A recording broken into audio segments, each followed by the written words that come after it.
Halo dulur Sampurasun, bagaimana kabarnya? Semoga kalian sehat selalu dan diberi rezeki yang melimpah. Pada video kali ini saya akan merangkum film yang berjudul The Awakener tahun 2018.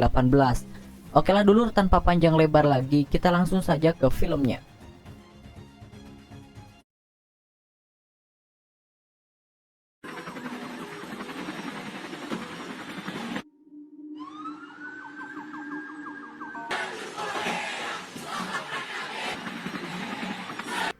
Film diawali dengan diperlihatkan sekumpulan demonstran yang sedang berunjuk rasa.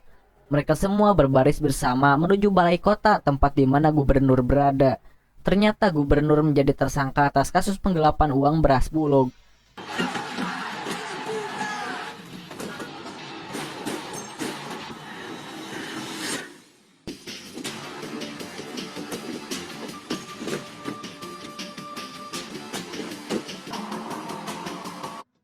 Beberapa hari sebelumnya, kita diperlihatkan pada rumah mewah milik si gubernur. Tidak lama kemudian, kumpulan politikus datang menggeledah kediaman gubernur. Di sana, sang gubernur tampak tidak takut dengan apa yang terjadi. Kemudian, gubernur pun dibawa ke markas polisi oleh pria yang bernama Miguel dan Edu. Gubernur dibawa untuk diinterogasi. Saat diinterogasi, Edu menunjukkan bukti berupa rekaman mengenai cara si gubernur menggelapkan dana perlengkapan rumah sakit. Dalam rekamannya, gubernur ternyata tidak segan-segan membunuh siapapun yang berani buka mulut mengenai operasinya. Tak hanya itu, ia juga membeli kejaksaan setempat. Tidak lama kemudian, pengacaranya pun datang. Gubernur menanyakan kabar mengenai anak dan istrinya yang sedang berlibur di Miami. Di sana pengacaranya sudah mengajukan banding ke kejaksaan agar ia bisa menghabiskan masa tahanan di rumah. Mengetahui sebentar lagi dirinya akan dibebaskan, gubernur meminta pengacaranya mengumpulkan pengawal pribadinya karena ia berpikir mungkin saja ada orang yang akan mencelakainya. Setelah tak mendapatkan keterangan apapun, Miguel dan Edu dipulangkan oleh komandannya.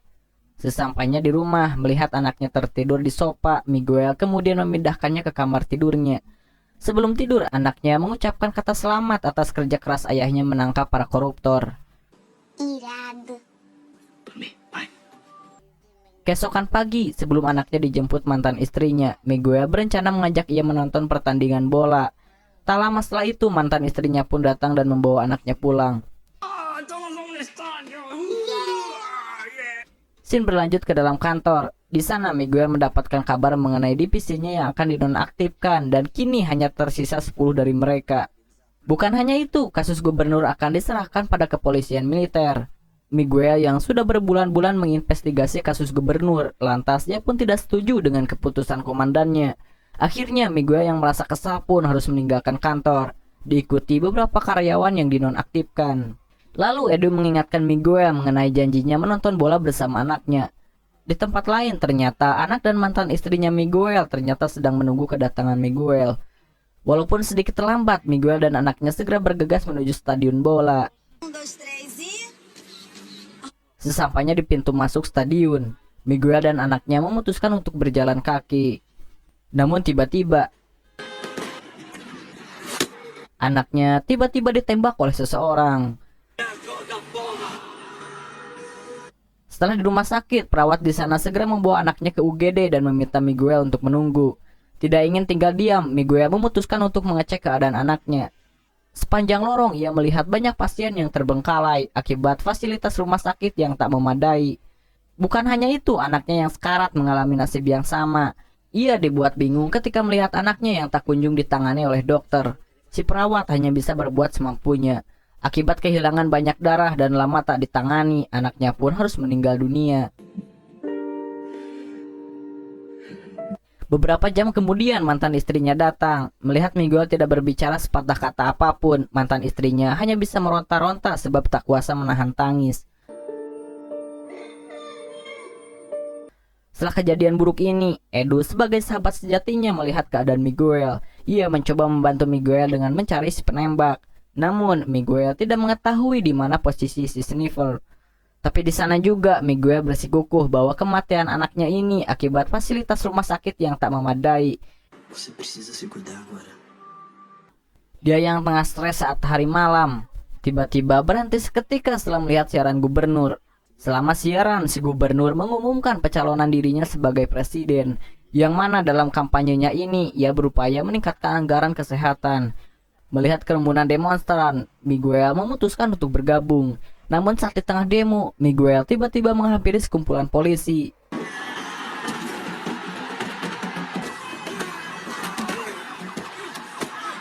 Aksi Miguel berhasil direkam oleh salah seorang demonstran. Keadaan demo yang kian memanas memaksa polisi menembakkan gas air mata.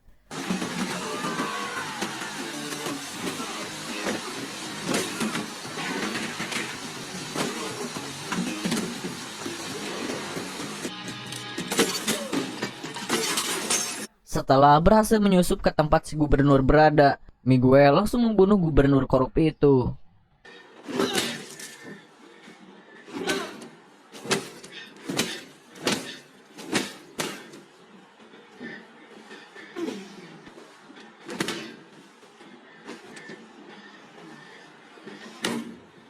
Scene kemudian berpindah ke suatu gedung mewah. Di sana kita diperlihatkan dengan sosok miliuner bernama Enter Gomez. Dia sedang mengadakan pertemuan bersama ibu menteri. No que é que eu posso te ajudar desta vez? Setelah pertemuan kemarin malam, Gomez mendatangi koleganya yang mana adalah politikus. Melalui bantuan mereka, Gomez berencana untuk mengumpulkan suara agar anaknya bisa terpilih sebagai presiden menggantikan gubernur. Mendengar usulannya, para kolega sontak dibuat kaget, sebab anaknya ini tidak memiliki kemampuan sebagai politikus. Merasa ditolak, Gomez lalu mengancam mereka, di mana ia akan mendesak Regina agar membuka kembali investigasi kasus korupsi. Para encerrar a operação Nifumo, Miguel yang sudah pulih dari stres beratnya, ia pun kembali lagi bekerja. Mereka berhasil menangkap para dalang di balik rusuhnya demo di balik kota. Dari beberapa orang di sana, Miguel melihat seorang gadis yang ia temui selama demo kemarin. Tidak ingin identitasnya terbongkar, Miguel menawarkan diri untuk menginterogasi si gadis tersebut. Di ruang interogasi, gadis yang bernama Nina Souza ini ternyata adalah seorang programmer. Pelo seu pessoal. Nele tem vídeo que prova o que eu tô falando. Mengetahui Nina memiliki rekaman dirinya, Miguel segera menyita HP-nya yang berada di ruang bukti. Pada malam hari, Miguel kembali mengunjungi Nina. Setelah melihat banyak dokumen-dokumen penting dari komputer si gubernur di HP-nya, melalui bantuan Nina, satu persatu dalang di balik kasus korupsi dana kesehatan mulai terkuak yang tak lain adalah koleganya Gomez.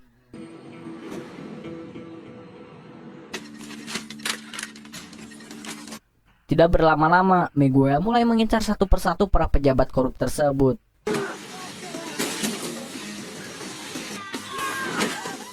A polícia ainda.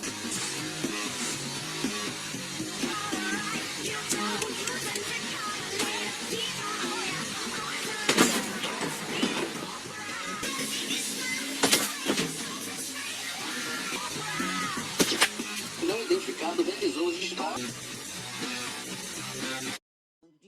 Keesokan harinya, berita tewasnya beberapa politikus saat malam sudah tersebar di media massa. Nina yang mengetahui dirinya ambil andil bertanya kepada bosnya. Ia mengatakan apakah orang tersebut adalah pahlawan. Tidak lama setelah itu, Miguel pun datang dan meminta Nina mencari orang yang mendanai kampanye para koruptor ini. Nina sempat menolak, tetapi Miguel kemudian menawarkan surat peringatan masa tahanan kepada ibundanya dan dipenjara setelah dijadikan kambing hitam. Nina yang bimbang akhirnya pergi menengok ibunya di penjara. Lantas ia bertanya kepada ibunya, berapa besar nilai yang harus aku bayar hanya demi satu kebenaran? Ibunya menjawab bahwa kebenaran itu hanyalah sebuah mimpi, di mana kebenaran bagi satu orang dan orang lainnya pasti berbeda. Setelah mengunjungi ibunya, Nina memutuskan membantu Miguel meretas kamera pengawas di suatu gedung yang mana Gomez akan bertemu Regina. Di tempat lain, Miguel yang tak ingin dicurigai oleh divisinya pura-pura membantu Edu. Di sini Edu sudah mengetahui sang pembunuh ini yaitu adalah pasukan pelatih jika dilihat dari selongsong peluru yang ia temui di TKP. Mengetahui sahabat karibnya perlahan berhasil menyingkap kedoknya, Miguel memaksa Edu menunda pekerjaannya. Sehabis mengantarkan Edu, Miguel bersiap melancarkan misinya.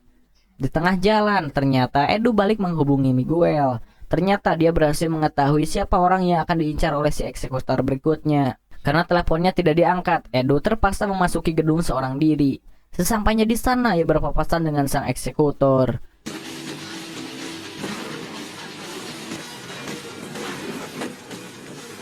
Miguel yang tidak mau melawan Edu terpaksa menerima tembakan darinya.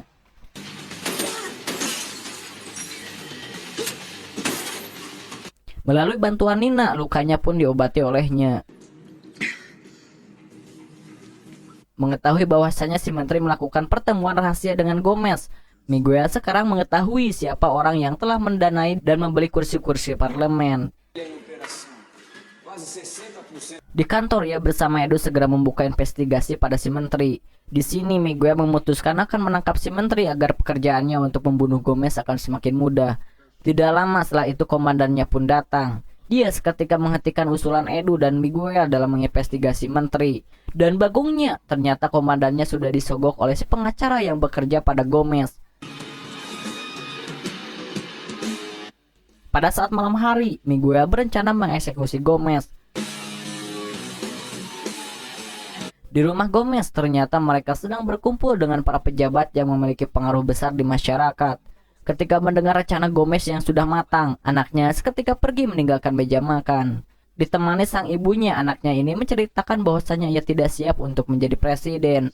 Sebab musabab dirinya akan dicalonkan oleh ayahnya, ternyata ia ingin membuat ayahnya bangga. Gomez dibuat harus setelah mendengar perkataan anaknya ini. Namun tiba-tiba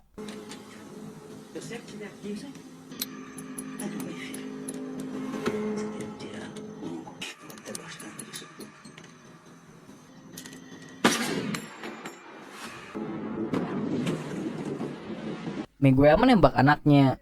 Ternyata Miguel sengaja menembak anaknya Gomez dengan tujuan membuatnya jera. Namun nyatanya Gomez malah menjadikan anaknya sebagai martir demi keperluan kampanye. Di sini Gomez maju sebagai kandidat baru yang besok malam akan berdebat dengan kandidat lain yaitu Julia. Di sisi lain, pengacara Gomez telah berhasil mengetahui siapa rekan yang membantu si eksekutor. Kemudian dia mengunjungi kantor di mana Nina bekerja. Namun di sana hanya ada bosnya dan pengacara Gomez langsung membunuh bosnya. Sementara di sisi lain, Nina yang sedang menuju kantornya kebetulan melihat bosnya yang sudah tewas. Sontak hal ini membuat Nina ketakutan. Lantas Nina segera pergi ke tempat persembunyian Miguel. Namun Nina ternyata sudah dibuntuti oleh orang-orang suruhan si pengacara. Dan dari sinilah terjadi kekacauan.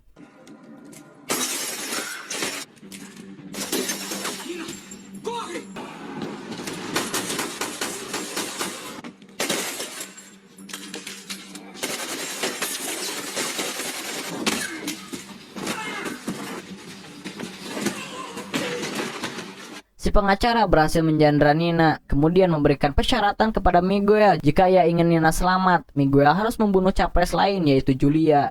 Tidak ada pilihan lain, akhirnya Miguel mengiyakan keinginannya. Setelah kejadian ini, polisi mengunjungi tempat TKP. Di sana Edu menemukan iPod milik Miguel dan akhirnya identitas asli eksekutor terbongkar. Di debat capres inilah Miguel akan membunuh Julia. Miguel dengan terpaksa harus mengeksekusi Julia yang mana anti korupsi. Sebelum sempat menembak Julia, Edo berhasil menghentikan Miguel. Dan di sini mereka berdua pun harus bertarung.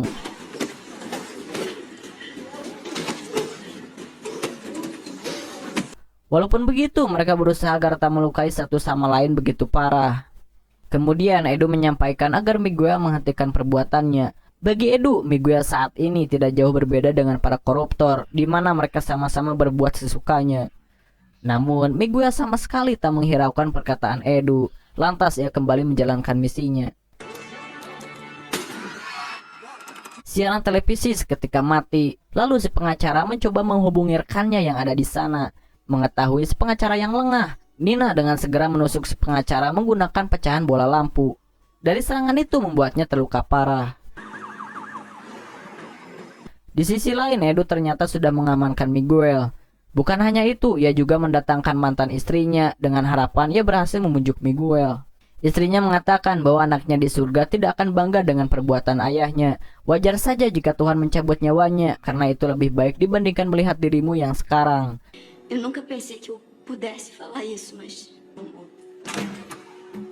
Di dalam sel, Miguel hanya bisa melihat Gomez berdebat di TV nasional merebutkan kursi presiden. Namun, polling antara Julia dan Gomez sempat diungguli Julia 1 poin. Walau begitu, berkat kematian anaknya, ternyata polling sementara berubah drastis. Di sini Gomez berhasil mengungguli Julia. Setelah mendengar siaran ini, Miguel kembali dibawa ke ruang interogasi. Tidak lama kemudian komandannya memberikan instruksi kepada anak buahnya. Ternyata komandan yang licik sengaja melakukan ini agar ia bisa membunuh Miguel tanpa dicurigai. Dengan menembak salah satu anak buahnya, si komandan dapat dengan mudah membuat berita hoak mengenai Miguel yang melawan dan terpaksa harus ditembak di tempat. Namun faktanya Miguel berhasil mengembalikan keadaan hingga orang itu tewas.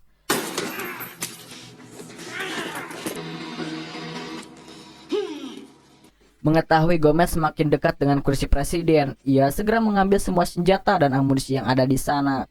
Tanpa berlama-lama, ia pun segera pergi ke gedung DPR, di mana Gomez dan rekan-rekan partainya sedang menikmati kemenangan dari polling sementara.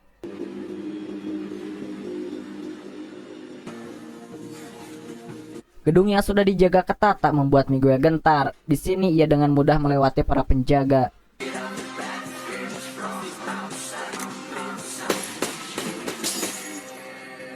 Dan setelah sampai, Miguel langsung menghabisi para tikus tersebut.